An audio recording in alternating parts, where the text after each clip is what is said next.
बड़े बड़े तो हर पावर स्टार। मेरे भाई ये सब नाम दिए हैं power.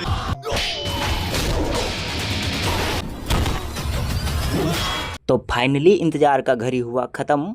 Power star film Bihar के मल्टी पैलेस सिनेमा घरों में आ गया। आप लोग वीडियो को भगाना मत। तो आइए इस फिल्म के हिस्ट्री के बारे में आप लोग को जानकारी देते हैं। ये film power star Pawan Singh के वास्तविक जीवन से रिलेटेड बायोपिक पवन सिंह कैसे गायक से नायक बने इस रिलेटेड पे ये फिल्म है। फिल्म की कहानी ये दर्शाता है कि अगर कोई गरीब आदमी सुपरस्टार बन जाता है तो उसके पीछे लाखों आदमी पड़ जाते हैं। पवन सिंह इस फिल्म में इमोशनल और फुल एक्शन हीरो के रूप में नजर आ रहे हैं। खास करके पवन भैया के हाई वाला डायलॉग कि हम भोजपुरिया लोग केहू से ना डरेनी, अगर केहू साथ देवेला हमार त झंडा गाड़ देवेनी। पवन भैया के फिल्म मारधार एक्शन से भरपूर ता होखबे करेला। हाई वाला फिल्म में बहुत दमदार सीन है जहाँ पे पवन भैया अपना जाते हैं सीधा दुश्मनों से भिड़ जाते हैं। हाई वाला फिल्म भोजपुरी सिनेमा के लिए बहुत अच्छा साबित होगा, क्योंकि जहाँ पवन भैया आते हैं अच्छा डायलॉग, अच्छा मारधार एक्शन से भरपूर ये फिल्म लाइवे करते हैं हमारा